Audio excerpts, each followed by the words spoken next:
These are the news from Kazakhstan. I'm Askar Sherliyev, and the top stories are: International Anti-Corruption Day is marked in Kazakhstan with trials over bribing officials.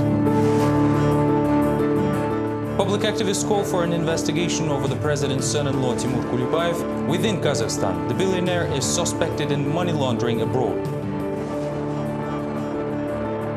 Women with disabilities unite into a single national network to stand up for their rights, take part in political life of the country, and change the mentality of the population.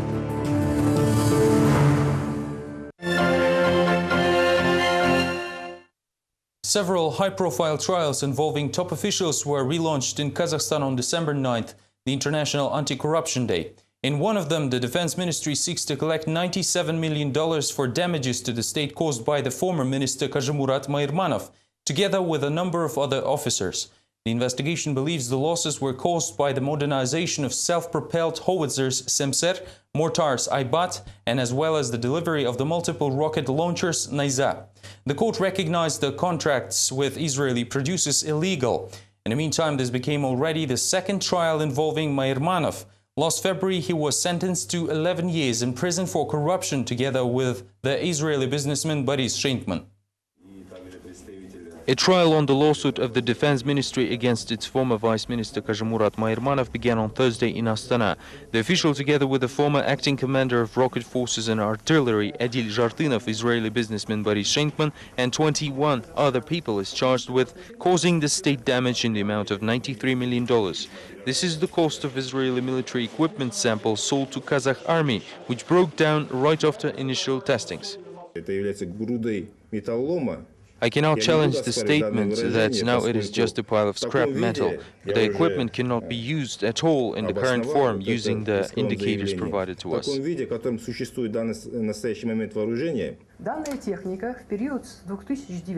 In 2009 and 2010, the equipment in question was used during maneuvers and military parades. There should be no question of damage compensation since there is no damage per se. While the court tried to understand how a pile of scrap metal managed to take part in military parades, the defense insisted on forensic economic examination. Lawyers are confident it can reveal the compensation amount is groundless, and the ministry itself is responsible for the incident, not individual officials and regular personnel. This happened due to poorly thought-out policies of the Defense Ministry, which allowed negligent and uncontrolled purchase of useless weapons, and now looks for a scapegoat. The conclusion is self-evident. Major General Mairmanov now serves 11 years for corruption crimes. Israeli businessman Boris Schenkman was sentenced to a similar term for fraud and bribery. The fate of officials who assumed high positions within the ministry at the time of the scandal is also interesting to follow.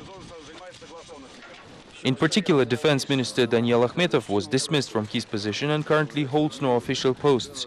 Aset Kurmangaliyev, who voluntarily left the ministry during the scandal, returned there as a vice minister in early November.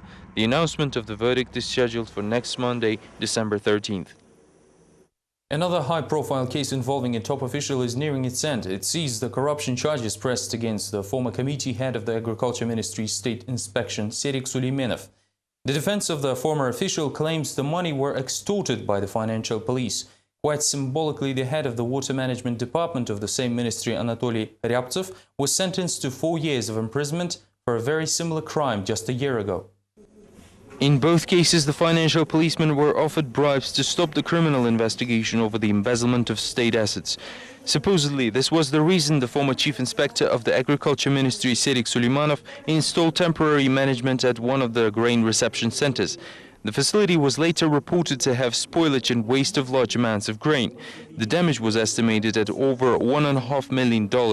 According to the indictment, in May of this year, Suleymanov attempted to bribe an officer of the financial police with $50,000, but was instead arrested at the time of the money transfer. Now the defendant and his lawyers say this was not a bribe, but in fact a case of extortion. Thus, it is the financial police officers that should be brought to account.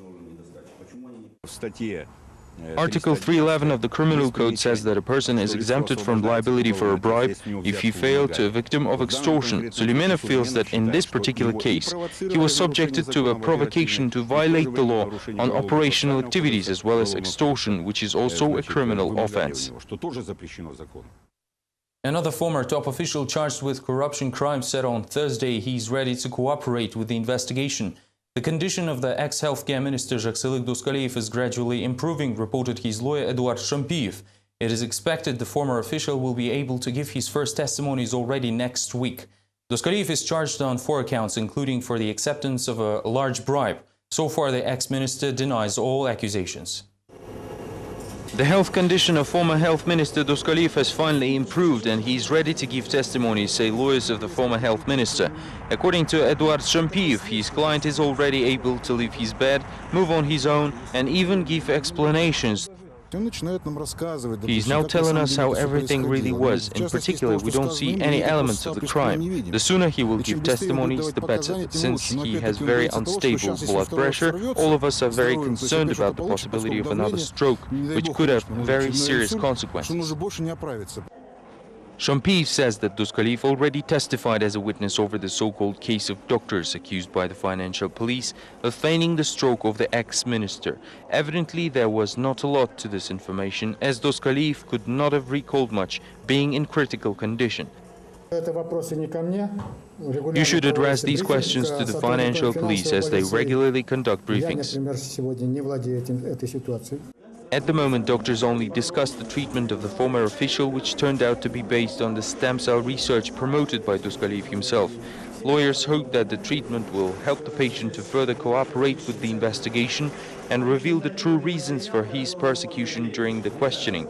By a pure coincidence, Jakselyk Doskaliyev appears to be a close ally and friend of the president's son-in-law Timur Kulibayev, who is currently investigated by the Swiss prosecutor general over the money laundering charges.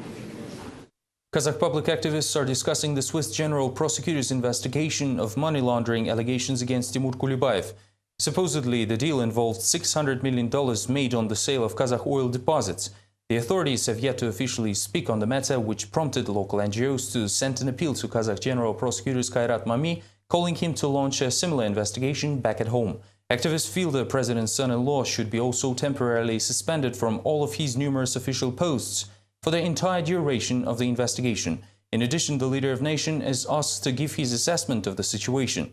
The appeal, which was also sent to the Swiss General Prosecutor, was signed by more than 150 people.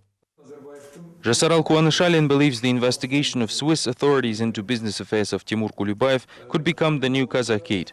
The president's son-in-law, as well as his companion Arvin Tiku, and a number of other people are charged by several anonymous Kazakh citizens with laundering $600 million on Swiss bank accounts. Switzerland, which was the first to reveal information on the original Kazakhgate, now launched a criminal case against Timur Kulibayev, the son-in-law of Nursultan Nazarbayev. These are our money. This is why our people do not have enough food and other things. It is because the money that should work for the welfare of the people is spent on the welfare of a handful of power usurpers. At the time of the suspected unlawful activity, Timur Kulibayev was the board chair of the company Kaztrans and then worked as the deputy board chair of Kazmunaygas.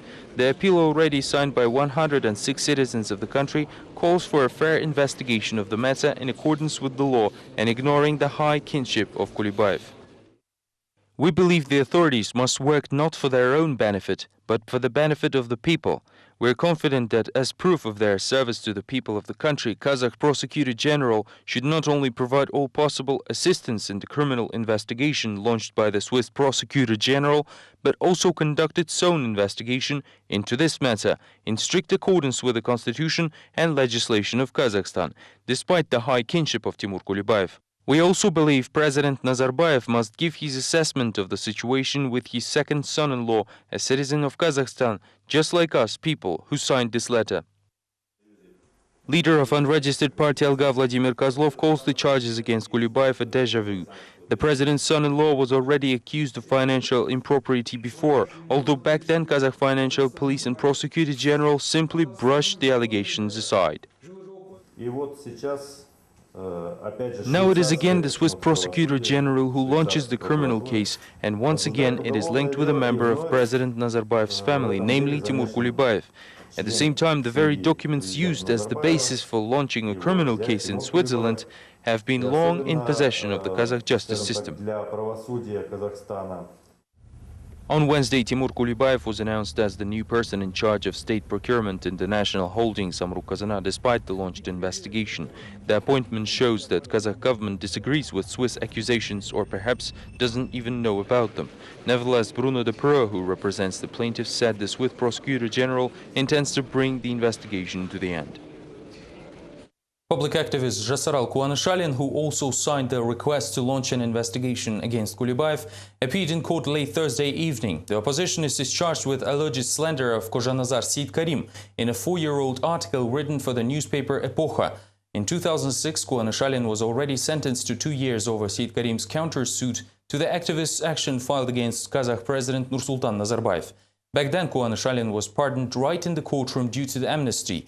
The new trial is held in the Almaty's Medeo District Court. The lawsuit against Jasaral Kuanashalin filed to an Almaty district court charges the politician with libel and political insult via mass media. Interestingly, plaintiff Kozhanazar Seid Karim was offended by an article published 4 years ago in the no longer existing newspaper Epocha. In the article, Kuanashalin expresses suspicions over the commissioned character of Seid Karim's attacks on the political opposition and also forwards the idea the plaintiff might be President Nazarbayev's relative. Now Seid Karim seeks to collect $50,000 for the international denigration of honor and dignity. At the first hearing held on December 9th, Judge Abdukalikov was not able to reconcile the parties and scheduled the follow-up hearing for the next week. Uсть-Kamenogorsk members of the unregistered party Alga call for equality of Kazakh mass media. On Thursday, activists of the organization distributed leaflets to city residents urging them to use not only pro-governmental media. More than 100 leaflets and DVD-ROMs were distributed in just 15 minutes of the action. On Thursday, members of the unregistered party Alga held the action "All mass media is equal and needed" in the center of Uсть-Kamenogorsk. Activists urge people to find information about Kazakhstan and the rest of the world from different sources, not only state-controlled mass media. It has a positive and a negative article about the summit. The recent summit in Astana was chosen as an example. People on the street were distributing leaflets about the international event. For comparison, it included articles from both pro-governmental and independent media. With this campaign, we urge people to analyze information and not trust one single source. Everyone should have a full picture of what is going on. In addition to leaflets, activists also distributed DVDs with a recording of the Russian TV program about Kazakh businessman Mukhtar Ablazov, which was broadcasted on the eve of the summit. The same disc also has a response interview of the exiled banker himself. There are many points of view and people see the situation differently, which is their right.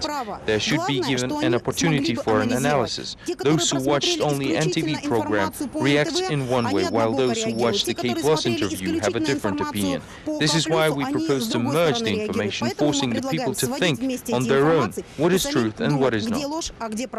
Members of the City Internal Policy Department monitored the action. This institution works very closely with mass media. However, the authorities refused to comment on the matter. Leaflets and DVDs were distributed within minutes, with city residents widely supporting the action. I have to read both materials first and then compare. I never trust the source completely anyway. I believe we should have our own opinion as everything is comparative. Activists said that the access to some materials is limited, which means that readers, users or viewers are deprived of their freedom of choice of information. For this reason, leaflets also included some of the articles from the web portal Respublika Info, as it is being blocked by the authorities for already several months.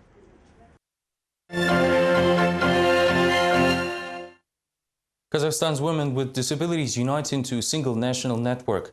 The movement will protect their rights, create opportunities for an active political life and allow changing the mentality of the population. The initiative was announced at a press conference in Almaty dedicated to the International Day of Persons with Disabilities. Women with disabilities intend to actively protect their rights. They are tired of the inaction of officials. 2 years ago, Kazakhstan ratified the Convention on the Rights of Persons with Disabilities, but the situation has not changed. Entrances to hospitals are not equipped with ramps, while clinics have no special equipment. There is a need for a different approach, not just some understanding of how hard it is for us to live. There should be something revolutionary, the comprehension of what to change, how much money to allocate, and how to reform the healthcare to allow us feel normal. Zulfira Galiyeva fully supports all initiatives advocating the rights of disabled. It is a great challenge for her just to go to a store. The money is not the issue. The lack of appropriate conditions is. We simply cannot enter some buildings as there are no special ramps. Only the tax office, hospital and pension center are properly equipped, whereas it is very hard to get into a theater or a store. Evgenia Kozyreva is an active advocate of women's rights. She has a broader view of the situation, believing the gender issue in Kazakhstan is still unresolved. The country systematically violates the rights of women. At this point, a national action plan is needed just to make the convention for the disabled work. We're talking about special measures for the people that should be created. It is called a non-discriminatory policy and non-discriminatory measures which deal with discrimination and appropriate liabilities. Women with disabilities say that on the eve of the International Day of Disabled Persons, they intend to unite in a single national network. This will allow them to react to challenges and influence decision makers. A number of lawyers and notaries visited an all-women prison in southern Kazakhstan on Thursday to provide their free consultation services. Many of the issues inside the facility remain unresolved because inmates do not trust the prison administration and staff lawyers. There's absolutely no way for you to change citizenship from Kazakh to Russian while you serve your term. Human rights activists explain inmates the peculiarities of Kazakh legislation. As part of an unusual action, management of a prison in South Kazakhstan allowed inmates to ask for help from independent lawyers, notaries and public activists.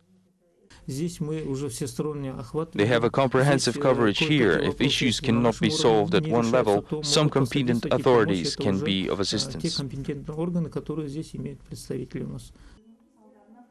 Most of the time, women ask for help in arranging care for their children left outside and punish their former accomplices. Many still have unpaid mortgage loans, and now human rights activists are their last hope.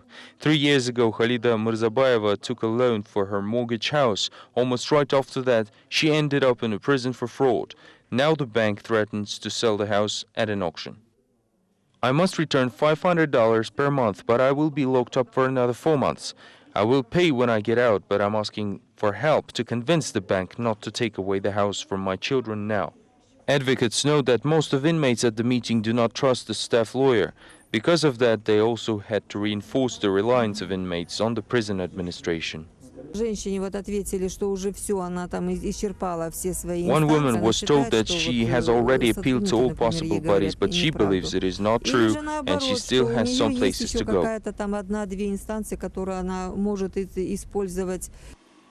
Activists spent in prison a little over an hour and a half, although only 12 inmates out of 300 were lucky to talk to them. The administration didn't reveal how the selection process worked, saying only that all other issues can be dealt with inside the prison. Kazakhstan is once again entrusted with another chairmanship, this time in the Organization of Islamic Conference. This incited Astana to start planning for a new major political forum following the recently completed summit of the OSCE. The next summit will take place in late June 2011 in Astana, when the capital of Kazakhstan will host the 38th Council of OIC Foreign Affairs Ministers. The forum will be attended by 140 delegations, including from member states and other specialized and affiliated bodies. Kazakhstan's chairmanship should help to draw global attention to the issues of regional and thereby speed up their resolution. Particular attention will be paid to the development of a dialogue of civilizations between the East and the West, as part of the mutually beneficial priorities and goals of the OSCE and OIC within the contemporary system of international relations. This will be the second biggest foreign policy event in Kazakhstan after the recently held OSCE summit in Astana. Kazakhstan will become the OIC chairman in June of 2011. Kazakh officials appear to be concerned about the safety of food products, which is one of the main requirements for entering the WTO. On Thursday, Astana hosted a special seminar with participation of foreign experts to improve its chances although several outbreaks of infectious diseases this summer might hamper with the plans. The outbreak of highly dangerous infections among domestic animals prevents Kazakhstan from entering the World Trade Organization, says the chief sanitary doctor of Kazakhstan, Kines Ospanov. There was no much publicity about the outbreaks this summer. This is not normal. I wish there were fewer cases like that, and that is why we have to train our specialists as well as specialists of the commodity producers. During the conference, Food Safety and Preparation for WTO Accession, international experts demanded to reform the system of food quality control. The current standards do not correspond to the rest of the world. There are indeed some problems like the foodborne disease outbreaks. Luckily, however, they are not widespread. In our project, we will pay closer attention to the existing cases. Western epidemiologists were not impressed with the promises. Last summer, an anthrax outbreak was registered in the Pavlodar region. More than 10 people were infected, 2 later died. A similar infection was then registered in the Almaty region. In both cases, the source was the meat of unvaccinated cattle. This is it for now. Join us tomorrow for more. Thank you for watching. Goodbye.